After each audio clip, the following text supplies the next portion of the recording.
INEC's continuous voter registration is still ongoing, so if you haven't registered yet, this is a good time to do it. On the news this hour, Wiki-led faction of PDP expels Makinde, Bala Mohammed, others as rival factions clash. INEC chairman says introduction of beavers has brought end to identity theft in elections. Security experts criticizes DSS over failure to prevent deadly attack in Zamfara school. Former Iche local government chairman calls for a complete constitution of Rivers Executive Council. On the foreign scene, French energy company Total Energies faces allegations of war crimes in Mozambique. I'm Sam Chinedu, and the news continues after the break.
We begin the news this evening with an interesting development in the internal crisis within the PDP.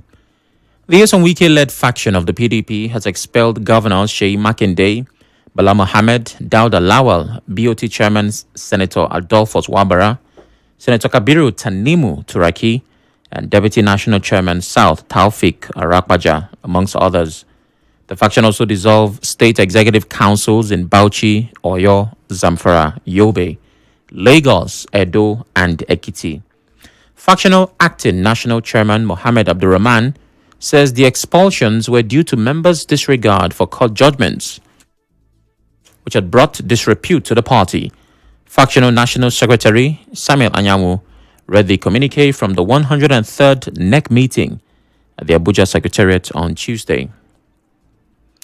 Well, before the expulsion of Makinde and others, chaos erupted at the PDP headquarters in Abuja on Tuesday as rival party factions clashed.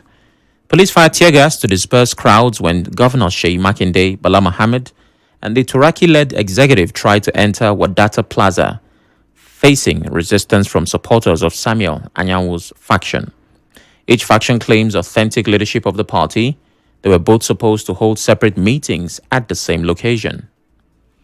And earlier, before the violence at the Secretariat, the Anyanwu-led National Working Committee first arrived at the PDP National Headquarters, with Anyanwu insisting he remains the party's National Secretary until his tenure expires in December, and settling into his office despite the brewing leadership dispute.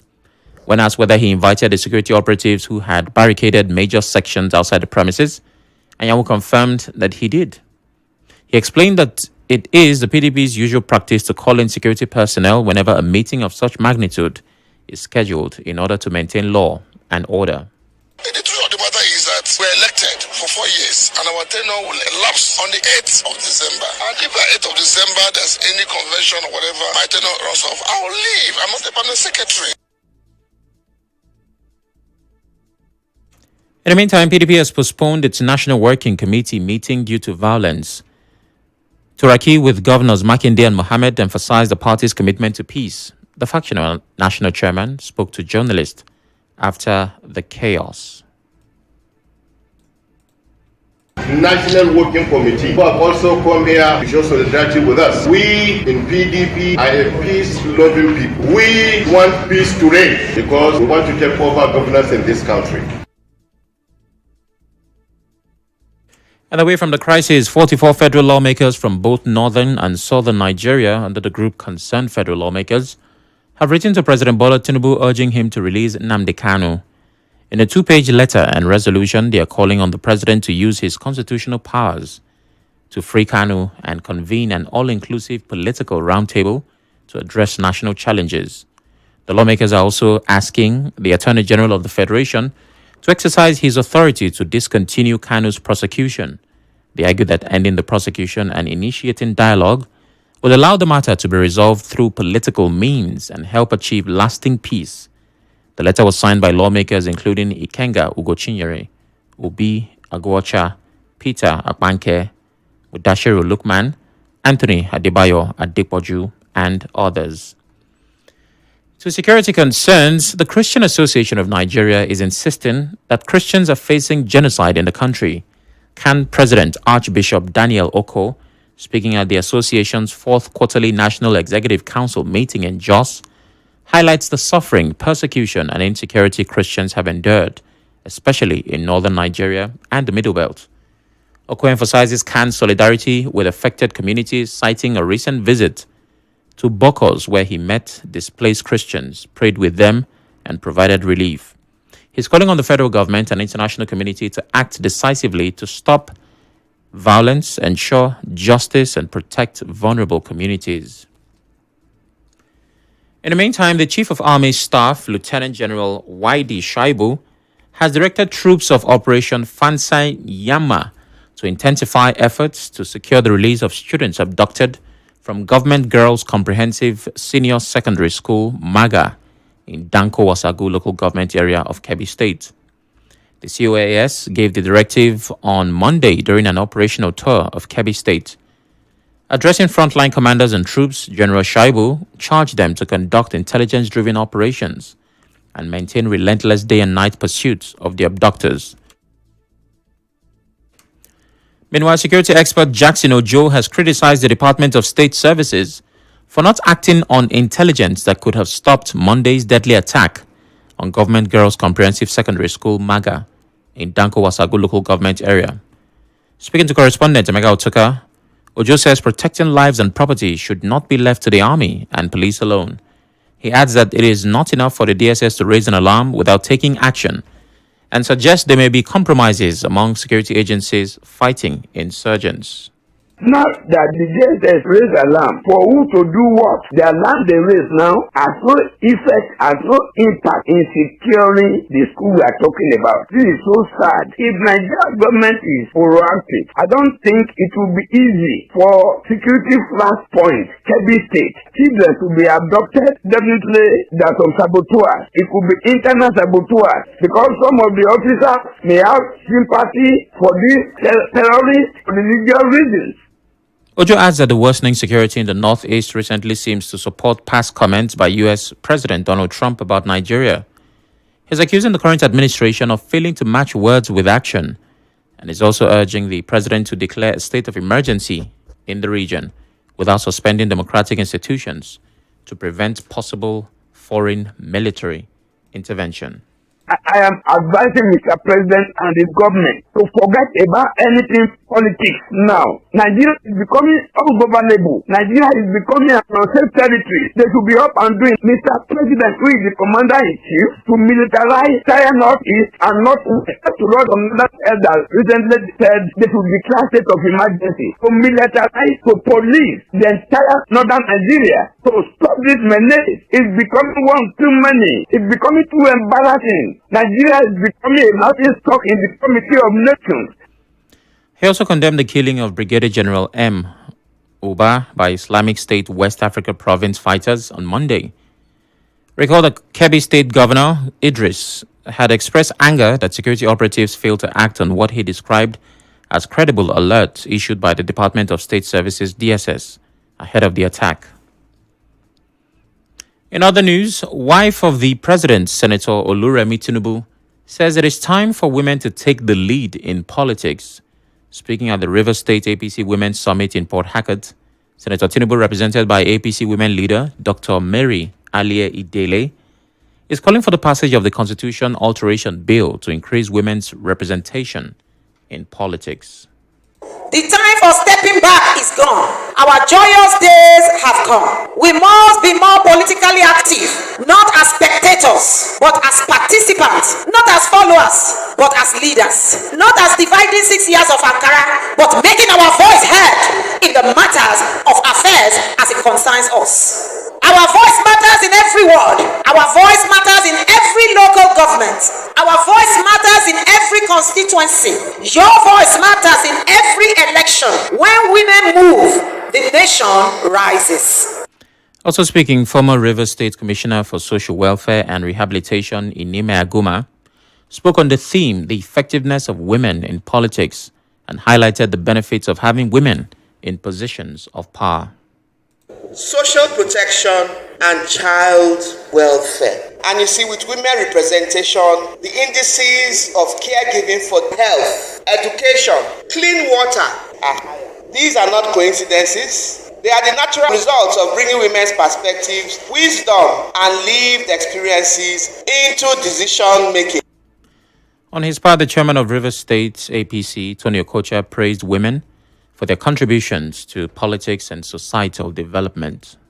The point I'll make very clearly is that in Rivers State, we are gender sensitive. If we were not, how will we have 23 chairpersons in the 23 local government councils? If we were not, at least there's no local government where you don't have at least 5 female members of the legislative arm. So it means that we are gender sensitive. So I want to thank you, congratulate you, and also congratulate the man who blazed the trail. It was not like that before. And when this man assumed office, he thought that it was wise for the women to be given their rights of place. A correspondent reports that the state women leader, Darling Amadi, and the general manager of Abuja investment company, Maureen Terminal, among others, attended the event.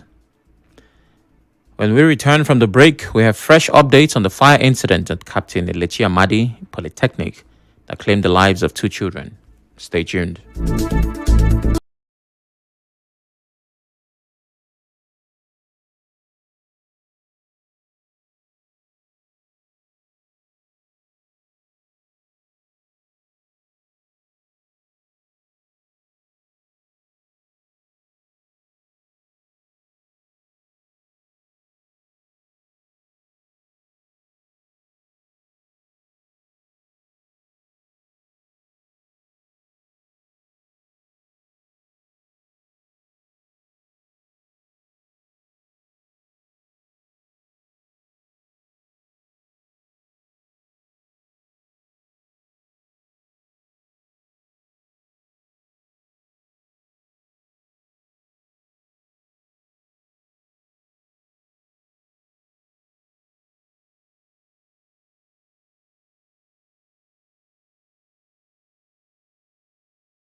Welcome back. And back home, the pace of governance in Rivers State after the end of the 6-month state of emergency remains a concern to many in the state. A political analyst, Justice Chimene Williams, says the state is operating in what he calls a post-emergency state. Speaking on Nigeria Info FM's Morning Crossfire, Williams believes Governor Similai Fubara appears to be restricted and residents are unsure about his actions and intentions since the emergency rule ended. I categorize Rivers State today into three: pre-state of emergency, then emergency, and post-emergency. Now, pre-declaration of emergency, Governor Fubara, we believe, was the best thing that happened to Rivers State. Then we saw the work Governor Fubara was doing. He was bent on changing the narratives. Post-emergency state is where we are now. The Governor Fubara we knew during pre-emergency state is not the same Fubara we are seeing now. That's the governance, in my understanding, is dead. Williams also raised concerns about the silence of the State House of Assembly. He notes that even though the governor has reportedly sent in a list of commissioner nominees, the Assembly has still not reconvened to review or approve the names. The House of Assembly or the legislature should be seen to be working. House of Assembly, have you heard them sit? First time they sat was they talked about representing budget and submitting names of commissioners to probe a bus, and then afterwards they went to sleep. Is that governance? Have you heard that he has submitted the list of commissioners? What is holding the full composition of the Rivers State Executive Council? This state of emergency, all the things they say Abbas did, blah blah blah, they are going to probe. Are we hearing anything? So move on. Let the state move on. You don't have to remain in the era of state of emergency. He's urging the state's leaders to change course, saying residents need real leadership, not political fight. Meanwhile, a former chairman of Eche local government area, an APC chieftain, Reginald Ukwoma, is calling on Governor Siminalayi Fubara to quickly set up a complete state executive council so the government can run properly. Ukwoma, who is also a lawyer, says the governor is not breaking any part of the constitution by not having a full cabinet. However, he explains that the jobs currently handled by permanent secretaries and heads of parastatals would be done better if commissioners were appointed to the ministries. He spoke to correspondent Namdi Wala. What will make a government not to run is not because the entirety of the commissioners are not fully constituted. Governments can even run by the permanent secretaries, head of parastatals and all whatnot. Those ones can equally function. But ideally, I believe too that for a government to function maximally, all the entire cabinet ought to be constituted. And now to fresh updates on the fire incident at Captain Elechi Amadi Polytechnic. One of the victims of the fire, Friday Johnson, is expressing worry about his health after the incident on Sunday. In an interview with correspondent Rejoice Amadi, Johnson says the fire has affected his mental health and well-being, leaving his family without a home. He adds that his children have not been able to return to school because all their belongings were lost in the fire. I know to feel fine, because as I did this Sunday, I from somewhere now come, no place to put my head. Children take the use survive, I no get. That my son says, we there for somebody's house now. School, he no good, nothing. 6 months then I never eat because of too much thinking. Johnson describes the full extent of his losses and appealed for help. I lost many things. The morning I go on Sunday morning to complete from my customer. The money give me, I carry and come to go pay for my son on Monday. I drop him for the top of a table, both my phone, the thing lost, my television, my cloth. I don't get anything. This one the way for body now, the senior the council. Now one of our members give me. I need everywhere. Because now there now, I don't know where to start now to take help myself. A nearby neighbor, Love Peter, explains that the fire started in a woman's room, the mother to the deceased children, and she had earlier visited her shop to buy some items. This contradicts online claims that she had locked her children indoors to have an affair. Peter says the mother was shocked by the fire and even tried to harm herself. After night, she came here, come and knock my door. I want buy Lolo and candle. I make a candle. I open door, say Lolo, give her 2 candles. Now I come see fire. Now I come to see fire. Tell me, say for me, I say for my ear. Now the woman run, enter there. The woman want to enter the fire. So one Igbo woman from inside go grab the woman. Now he come through herself for grab. He come for her hand. One enter me no say one name motor killer. No be like that. Where people they talk. Another resident, Chineye Odidaka, criticized the neighbors, saying the woman's 2 children who died in the fire could have been saved if neighbors had set aside their misunderstanding with the mother. Odidaka claims some neighbors even said they didn't care if the children were burnt, noting that the grieving mother had previously been threatened by a neighbor. If wanted to rape the woman. Yes, I said, woman, say, look at go up and shave inside. What an idea. They said, idea. So one woman said, why? They no go do. So they leave the place, make them born. If they want born, make them born. What you come out for the woman mouth? They don't like her. Until I said, what will happen to you before I'm small? This is what I go do you. I go do with you. When I do you this one, you go regret. Now you will see this thing. Nigeria Info gathered that the children's bodies were taken by their father for burial. The displaced victims have left the building, with some now staying temporarily in churches, empty shops, and neighbors' homes. Still on infernos, during the dry season, fire outbreaks are common. Director of Fire Prevention and Inspectorate Unit in River State, Benton Oka, warns against keeping gas cylinders inside the kitchen while cooking. In a chat with our correspondent Namdewala, Oka advises residents to have portable fire extinguishers, fire blankets, or big towels soaked in water to cover burning objects. Housekeeping is very, very important to prevent fire outbreak. The way you keep your things, the way you arrange them also prevents. Even in the kitchen, some people store cylinders in the kitchen and it's bad. We've been telling them to put your cylinders outside the kitchen. Make sure you have a portable fire extinguisher, whether CO2 or dry chemical powder. It's very, very necessary to have a fire blanket. Even though you don't have fire blanket, have a towel at the incipient stage before the fire service can come. You soak it in the water and now cover the burning object. He also says the public should not wait until fire outbreaks become overwhelming before calling the fire service.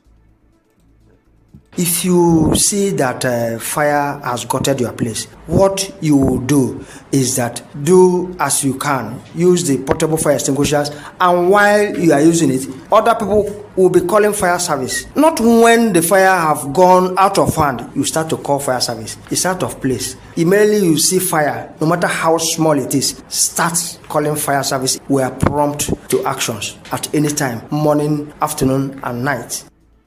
In business,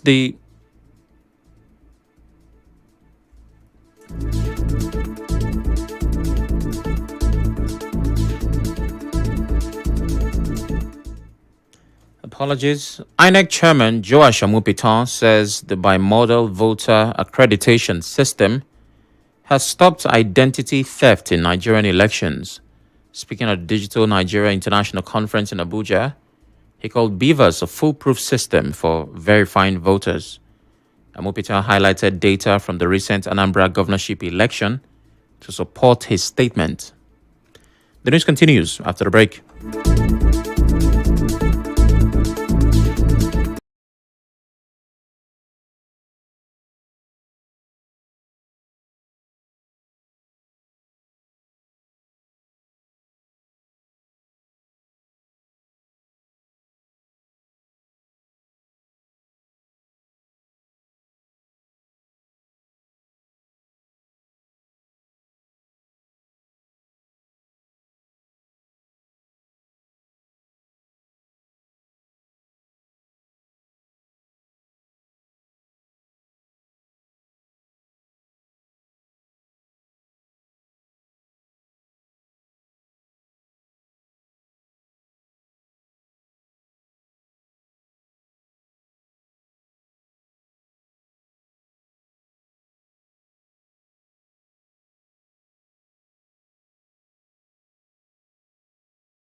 On the international scene, French energy company Total Energies is facing allegations of war crimes over a 2021 massacre near its gas project in northern Mozambique.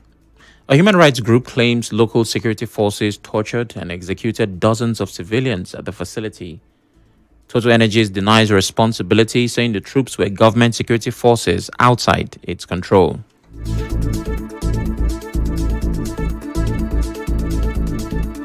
On the news this evening, you heard the Nyesom Wike-led faction of the PDP has expelled Governor Sheyi Makinde, Bala Mohammed, and others as rival factions clashed on Tuesday at the party secretariat in Abuja. We told you that a security expert has criticized the DSS over its failure to prevent the deadly attack in Zamfara school. You heard a former Eche local government chairman is calling for the complete constitution of the River State Executive Council. We told you INEC chairman says the introduction of beavers has brought an end to identity theft in elections. And on the foreign scene, French energy company Total Energies is facing allegations of war crimes in Mozambique. The news was edited by Ifunaya Obeme Ndukwe. To reach the news team, send an SMS or WhatsApp to 0808 721 7215. I'm Sam Chinedu. Thanks for listening.